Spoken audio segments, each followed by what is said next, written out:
DCP hoi! Harambee! Nyinyi pia ni watu ya Wanta? Hata mimi niko hapo. Digiji yako kadi je nyinyi? Digiji yako kadi je nyinyi? Asanteni, tafadhali tuketi.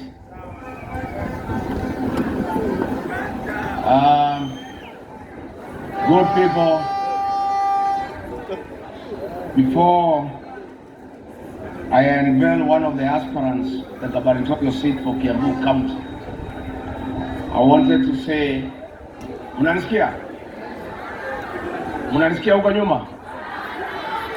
Yes, I told you. Wewe watu ya sound. Can you hear me huko nyuma? Yeah?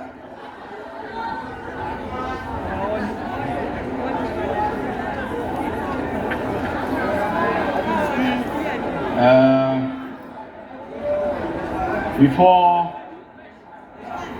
we embark on the task ahead of us, let me say a few things for the country.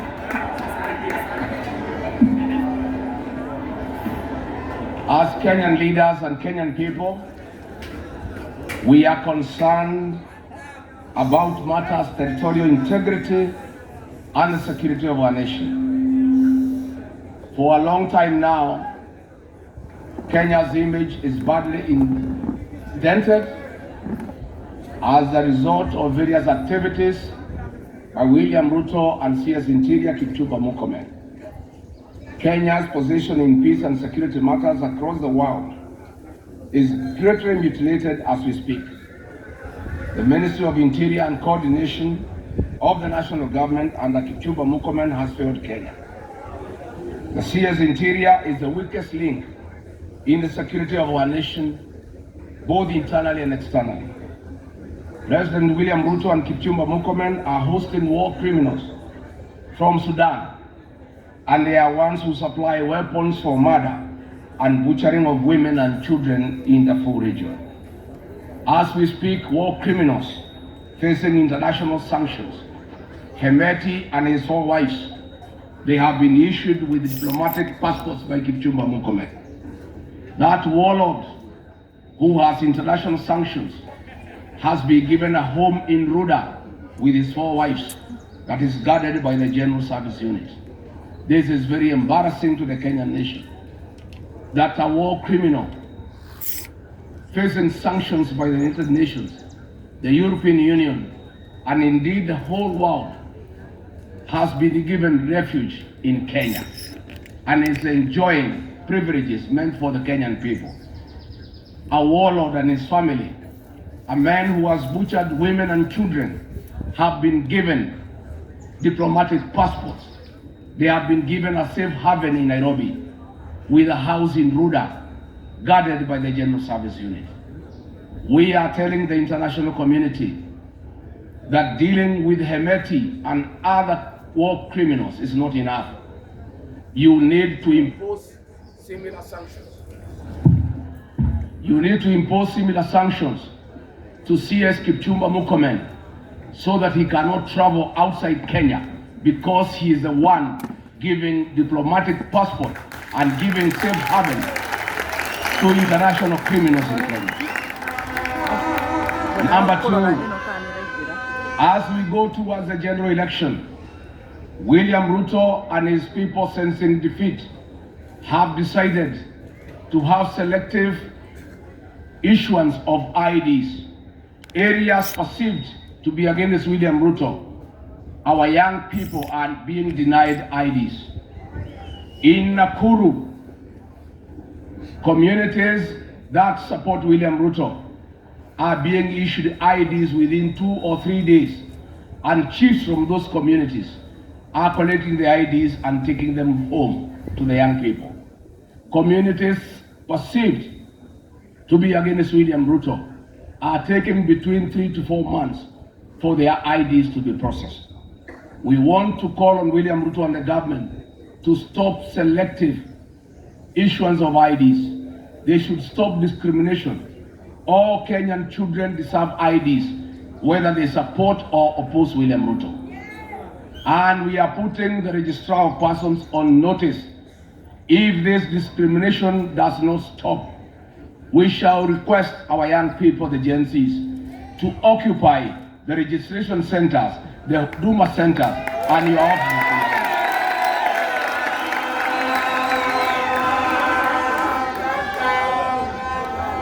I want to take this opportunity to appeal to our young people, the Gen Zs. The people of Kenya are looking upon you to liberate this country because you are fearless and you are tribeless and you cannot be manipulated and bribed by William Ruto. I want to ask the Gen Zs, my sons and daughters, my grandchildren, Kenya, our motherland, looks upon you to save this country. You are the only vote that we know that cannot be compromised.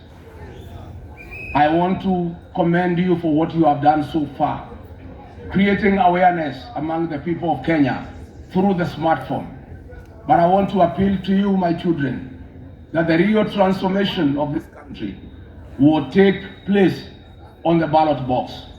And the tools of change that you need is the ID and the vote. I want to ask all the Gen Zs in the remaining 9 days to come out in millions and register as voters so that next year you can lead all of us because we trust you. We believe in you. You cannot be compromised. You are steadfast. You lead us into getting the real transformation of the Republic of Kenya by making William Ruto one term and getting new leadership in this country.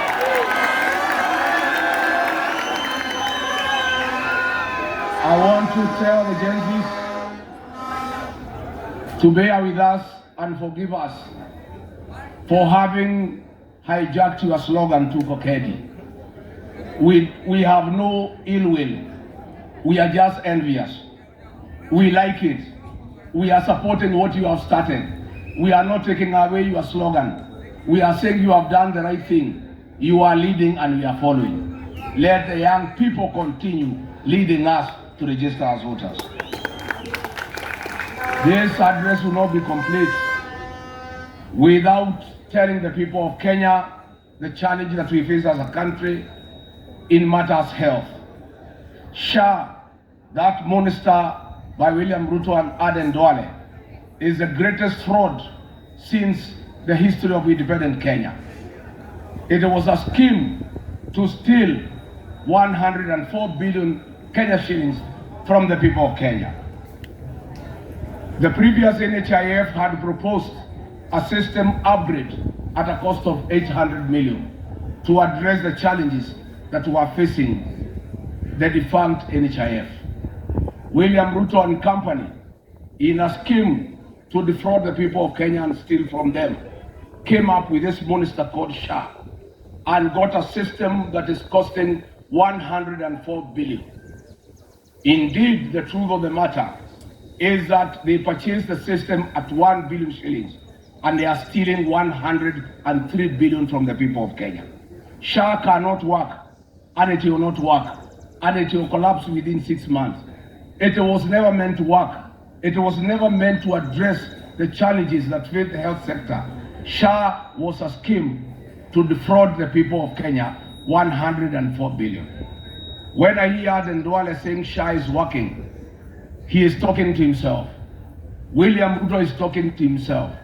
If you listen to the ground along the country, you travel everywhere, SHA is not working. As we speak today, our teachers are in turmoil. They are in anguish. They were removed from a very good, comprehensive insurance scheme by Minet and taken to SHA. Their daily usage has been capped at 1,200.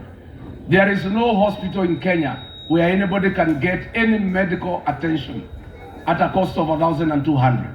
Even basic consultation in medium and small hospitals is 3,000 per visit. The teachers are in trouble. The previous insurance scheme was providing for them last expenses. In case a teacher passes on, there was money for the funeral. That is not provided by SHA. The leadership of the two unions, NAT and KUPPET, have been compromised by Ruto and Duale and taken our teachers, our professionals, into SHA that is not working. Many teachers have talked to me. I encourage them to demand from their union leaders the immediate exit from SHA and they go back to a private insurance that can take care of our teachers, our professionals, very important people who have a very important task to take care of our young children and to create the human resource required for the development of our country. The same challenge is facing our police officers. They were previously in a good insurance scheme by APA. Again, they have been taken to SHA. Most police officers have talked to me and they have really complained that SHA is not working. And the police officers are demanding that they should move from SHA. If that is not enough, SHA will not work. As we speak today, they have a debt of 98 billion to the defunct NHIF, to faith-based institutions, and to hospitals that have lodged claims. And as I said, the system, the network, the IT system that supports SHA is in Dubai, is not here in the country. I challenge Aden Duale to get the men and women of press before the state and show them where the IT capacity is domiciled here in Nairobi or elsewhere in the country. Claims are being processed in Dubai.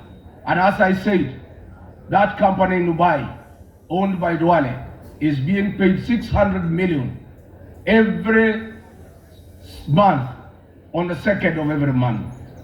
And that is why there is no money to pay the other claims.